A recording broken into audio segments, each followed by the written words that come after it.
오늘도 하나님이 우리에게 새날을 허락하셨습니다. 사도신경으로 우리의 신앙을 고백하겠습니다.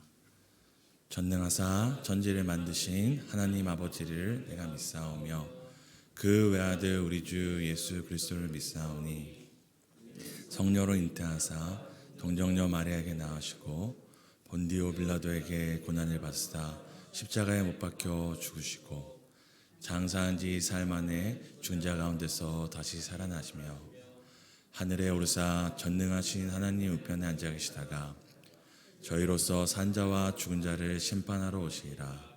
성령을 믿사오며 거룩한 공회와 성도가 서로 교통하는 것과 죄를 사하여 주시는 것과 몸이 다시 사는 것과 영원히 사는 것을 믿사옵나이다. 아멘. 찬송가 214장입니다. 찬송가 214장.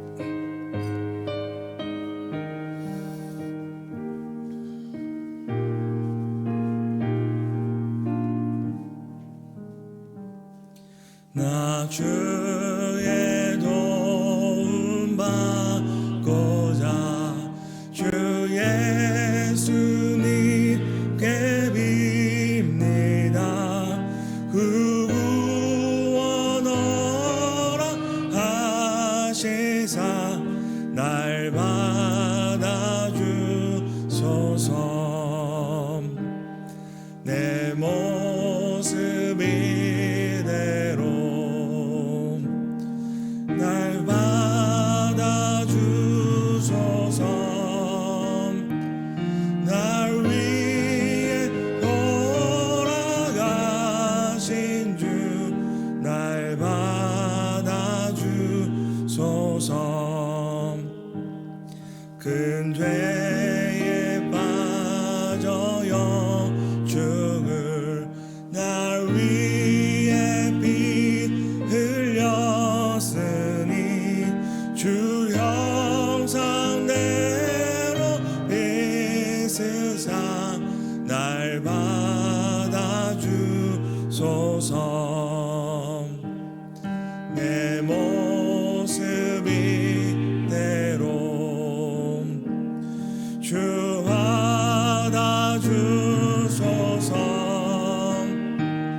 날 위해 돌아가신 주 날 받아주소서.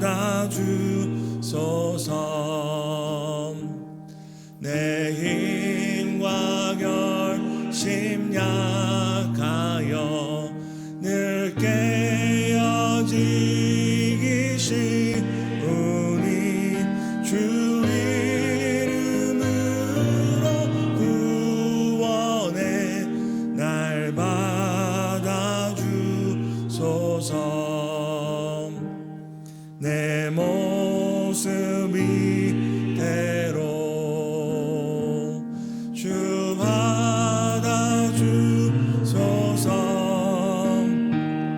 날 위해 돌아가신 주 날 받아주소서.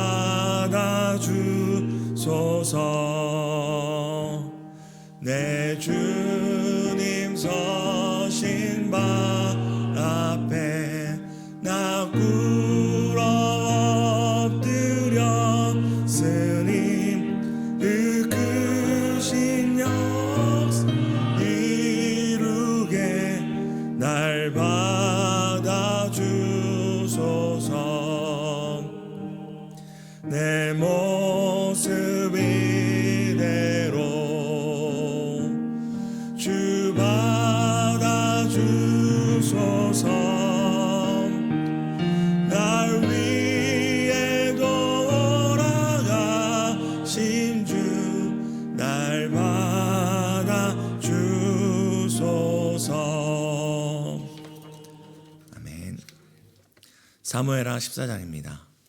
구약성경 사무엘하 14장 1절에서 20절 교독하시고 마지막 20절을 함께 읽겠습니다. 사무엘하 14장 1절에서 20절입니다. 제가 먼저 읽겠습니다. 수르야의 아들 요압이 왕의 마음이 압살롬에게 향하는 줄 알고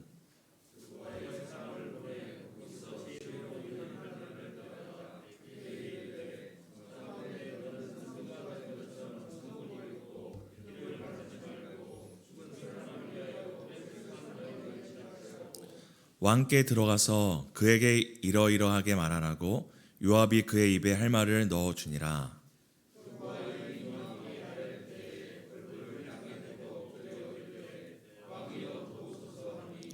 왕이 그에게 이르되 무슨 일이냐 하니라. 대답하되 나는 진정으로 과부니이다. 남편은 죽고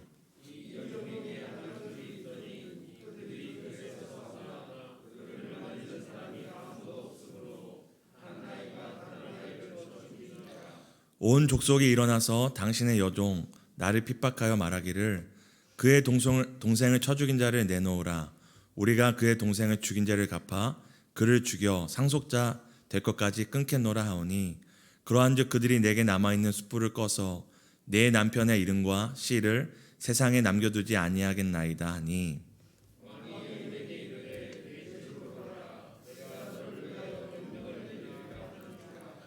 드고와 여인이 왕께 아뢰되 내 주 왕이여 그 죄는 나와 내 아버지의 집으로 돌릴 것이니 왕과 왕이는 허물이 없으리이다.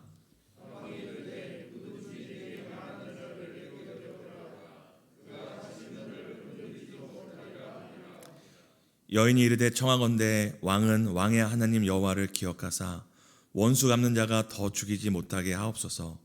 내 아들을 죽일까 두렵나이다 하니 왕이 이르되 여호와께서 살아계심을 두고 맹세하노니 내 아들의 머리카락 하나도 땅에 떨어지지 아니하리라 하니라. 당신의 여종을 용납하여 한 말을 내 주왕께 없소서 하니 그가 이르되 말하라. 여인이 이르되 그러면 어찌하여 왕께서 하나님의 백성에게 대하여 이 같은 생각을 하셨나이까?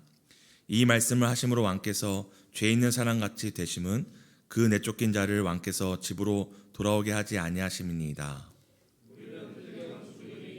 쏟아진 물은 다시 담지 못할 것 같. 하나님은 생명을 빼앗지 아니하시고 방책을 베푸사 내쫓긴 자가 하나님께 버린 자가 되지 아니하게 하시나이다. 이제 내가 와서 내 주 왕께 이 말씀을 엿두는 것은 백성들이 나를 두렵게 하므로 당신의 여종이 스스로 말하기를 내가 왕께 여쭈오면 혹시 종이 청하는 것을 왕께서 시행하실 것이라. 나와 내 아들을 함께 하나님의 기업에서 그늘로부터 주의 종을 구원하시라 하미니. 당신의 여종이 또 스스로 말하기를 내 주 왕의 말씀이 나의 위로가 되기를 원한다 하였사오니 이는 내 주 왕께서 하나님의 사자같이 선과 악을 분간하심이니이다. 원하건대 왕의 하나님 여호와께서 왕과 같이 계시옵소서.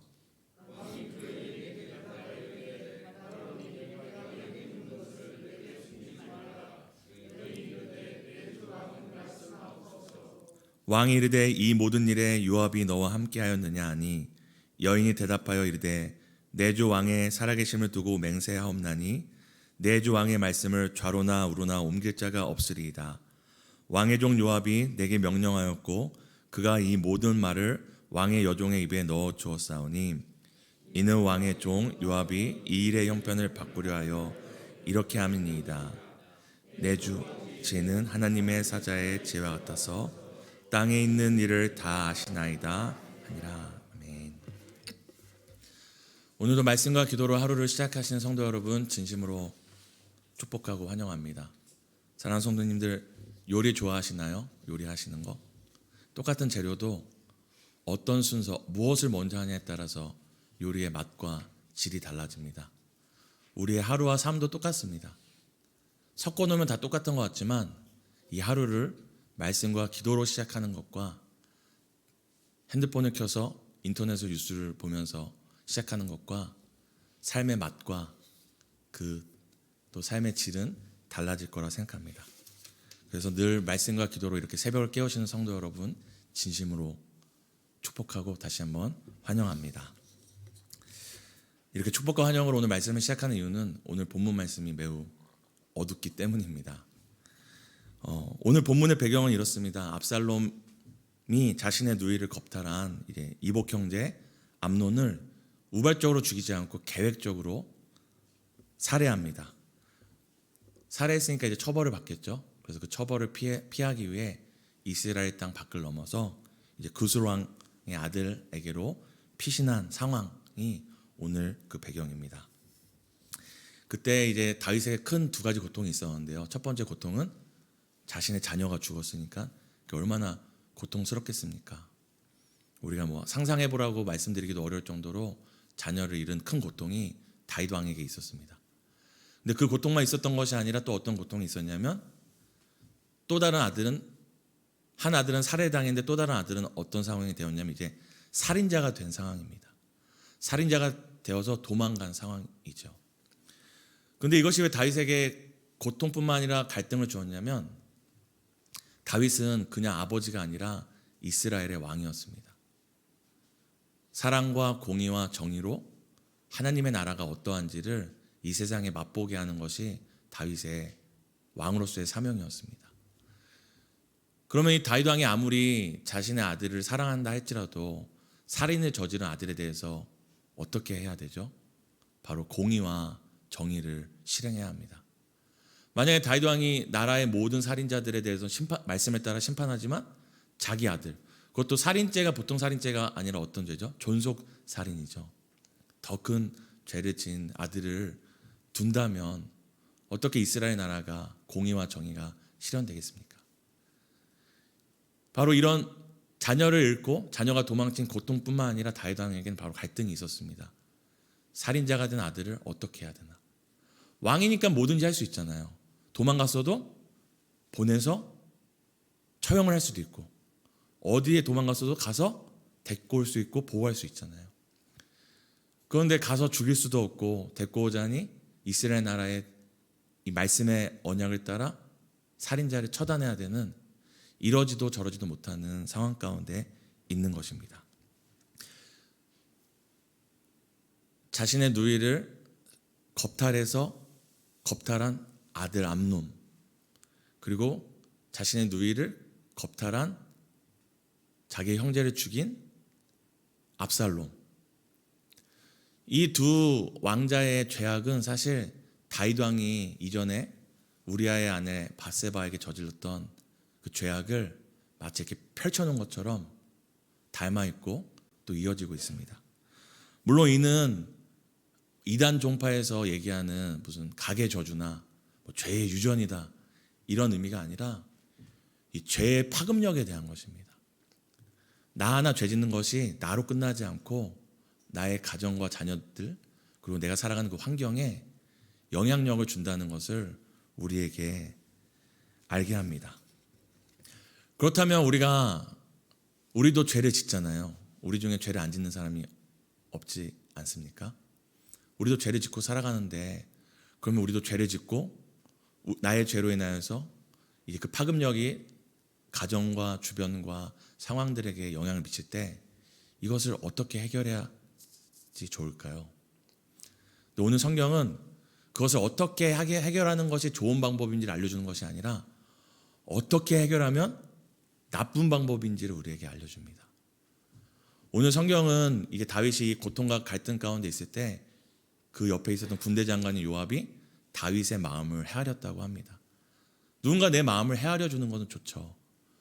그런데 그 마음을 헤아려서 그 마음의 고통과 갈등을 해결해 주는 것도 좋지만 믿는 우리에게 더 중요한 것이 있습니다. 그 방법이 하나님의 방법이고 하나님의 사랑과 정의와 공의를 모두 충족하는 완전한 방법인지가 중요합니다. 오늘 요압은 어떤 방법을 쓰냐면 요압이 지금 이 상황에서 이 문제를 해결하는 이 방법도 사실 표면적으로는 다윗 왕이 죄를 지었을 때 나단 선지자가 나타나잖아요. 그래서 다윗 네가 어떻게 죄를 져 이렇게 외치는 것이 아니라 상황극을 했죠. 부한 사람이 있고 가난한 사람이 있는데 부한 사람이 가난한 사람의 작은 암양 새끼를 가져갔다. 직접적인 죄의 지적이 아니라 상황의 지적이 아니라 비유를 통해서 나단 선지자가 그 다윗이 스스로 죄를 깨닫게 했었는데요. 오늘 요압도 마찬가지입니다. 왕 데리고 오십시오. 어떻습니까? 당신 왕인데 다 왕이 왕 손안에 있으면 이렇게 하는 것이 아니라 득오와 여인, 지혜로운 득오한 여인을 구해서 이제 상황극을 벌입니다. 성경을 읽으면 이제 득오와 여인이 우리 아들들이 싸우다가 서로 둘 중에 한 명을 죽였다. 그래서 다윗이 고민하고 있는 상황 그대로 이스라엘 백성이 살인죄를 저지른 너의 남은 아들도 죽여야 한다. 이런 상황이다. 어떻게 합니까? 다윗 왕이 이제 처음에는 모르고 내가 너의 하나 남은 그 기업을 잃을 자를, 그러니까 가문을 잃어갈 자를 내가 지켜주겠다. 이렇게 얘기를 하고 블라블라블라 갑니다. 나중에는 이제 다윗 왕이 깨닫죠. 아, 이것이 진짜가 아니라 요압이 이 드고와 여인을 통해서 이렇게 다윗 왕이 고민하고 있는 고민과 고통과 갈등을 해결하기 위해 제시한 해결 방법이구나. 다윗 왕이 깨닫게 됩니다. 그래서 다음이 어떻게 됐을까요? 궁금하시죠? 궁금하신 분들은 내일 새벽 예배 나오시면 이제 어떻게 되는지 나옵니다. 궁금하시는 분들은 꼭 내일 새벽 예배 나오시면 누구나 들을 수 있으니 나와주시고요. 근데 나중에 더 멀리의 결론을 보면 요압이 이 상황극을 지혜로운 여인을 통해 이 상황을 다윗의 고통과 갈등을 해결해 주려고 했던 이것이 나중에 결론에 가서 어디를 가냐면 스포인데요. 스포. 이 도망갔던 압살롬이 나중에는 단순히 형제를 죽인 것이 아니라 반역을 일으켜서 이제 백성들을 죽이고 자기 아버지 왕까지 그 목에 칼을 들이미는 상황이 됩니다. 사랑하는 성도님들, 한번 생각해 보았으면 좋겠는데요. 다윗 왕이 우리아의 아내 밧세바에게 했던 그 죄, 그리고 해결했던 방안, 상황극을 통한 해결의 방안 닮아 있잖아요. 그런데 다른 것이 한 가지가 있습니다. 그것이 바로 무엇이냐면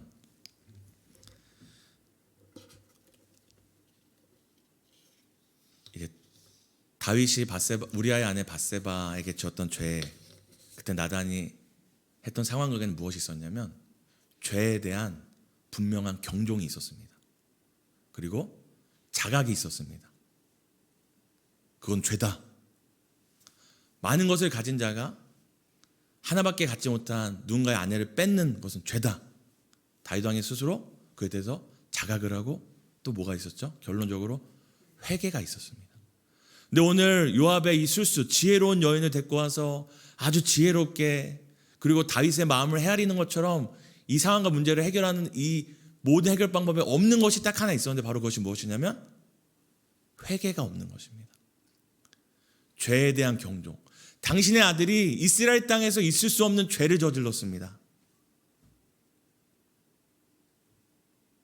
이 죄가 이 자녀들의 죄뿐만 아니라 당신이 저질렀던 그 죄, 다시 한번 돌아보고 회개해야 될 어떤 그런 죄에 대한 경종과 자각이 없이 뭐만 있는 겁니까?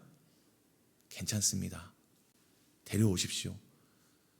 왕이 이렇게 과부의 아들을 그렇게 했던 것처럼 왕이 그렇게 한다고 한들 누가 이스라엘 백성에 누가 지탄하겠습니까? 그러면 교묘하게 이스라엘 백성들은 그런 마음인지 아닌지 모르는데 이스라엘 백성이 왕의 마음과 똑같습니다. 왕이 좋은 대로 하십시오라고 얘기를 합니다. 사랑하는 성도 여러분, 오늘 설교 제목 회개가 없는 회복은 복이 아니라는 것입니다. 우리 회개하라고 하면 어떻습니까?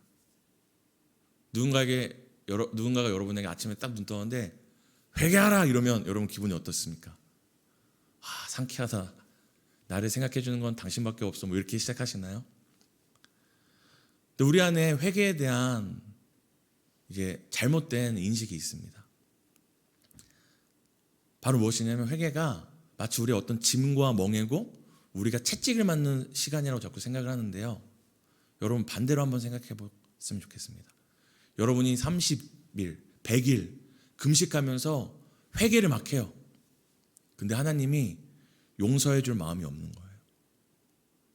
그렇다면 우리가 회개를 100일 한들 1년 한들 용서받을 수 있을까요? 금식도 기도도 부족해서 저희가 아파트를 갖춰 바치는 거예요. 하나님 제발 용서해 주세요. 근데 하나님이 용서할 마음이 없는 거예요. 그 우리 회개의 의미가 있을까요? 없죠. 예수께서 이 땅에 오셨을 때 회개하라, 이것은 누군가에게는 왜 저래 이럴 수 있겠지만 누군가에게는 이렇게 들리는 거예요. 하나님이 너를 용서하기 원하신다. 그러니까 우리에게 회개하라는 이 회개의 외침은 하나님이 이미 너희를 용서하기 원한다는, 우리를 용서하기 원한다는 전제를 깐 거예요. 그러니까 회개하라는 음성 우리는 야 반성해, 후회해, 네 잘못을 인정해만 생각하면 안 되고 하나님이 우리를 용서하기 원하신다. 이미 용서하기로 계획하셨다. 회개만 하면 용서받을 수 있다는 용서의 은혜가 전제된다는 것을 기억하셔야 됩니다. 그러기에 진정한 회개를 아는 죄인은 회개하는 외침에 짜증내거나 화내는 것이 아니라 오늘도 나는 용서받을 수 있구나. 오늘도 나에게 기회가 있구나. 오늘도 회개는 나에게 은혜를 받으라는 외침이구나 라고 받아들일 수 있습니다. 사랑하는 성도 여러분, 만약에 이런 용서가 없다면, 우리의 어떤 애씀과 수고로 회개와 용서를 얻을 수 있다면 우리의 삶이 얼마나 피곤하고 날마다 회개하면서도 마음 가운데 과연 용서해 주실까? 내가 용서받을 수 있을까? 얼마나 늘 의문이 들겠습니까? 불안하지 않겠습니까? 하지만 하나님께서는 내가 너를 용서하기 위해, 확실한 용서하기 위해 확실한 대가를 치렀다는 증거를 날마다 우리에게 보여주십니다. 그것이 바로 무엇입니까? 예수님의 십자가입니다. 내가 확실히 분명히 완전하게 너를 용서하기로 결정했다. 오늘도 이 은혜, 회개의 은혜 안에 우리가 있음을 믿으시기 바랍니다. 오늘 다윗과 요압과 그 자녀들처럼 회개 없는 회복으로 나중에 더 큰 화를 부르는 것이 아니라 오늘도 회개함으로 그 은혜를 누리고 나를 용서하시고 용납하신 하나님의 동행을 누리시는 하루 되기를 간절히 축복합니다. 이 시간 함께 두 가지 기도했으면 좋겠습니다. 첫 번째는 회개를 통해 용서받을 수 있는 은혜를 주심을 감사했으면 좋겠습니다. 우리의 회개보다 하나님의 용서가, 그 은혜가 항상 선제가 앞섬을 잊지 않았으면 좋겠습니다. 두 번째는 삶의 문제와 위기가 닥칠 때 서둘러 해결 방법을 찾기보다 하나님 앞에서 스스로를 먼저 점검하는 우리 되기 원한다고 함께 기도했으면 좋겠습니다. 함께 기도하시겠습니다.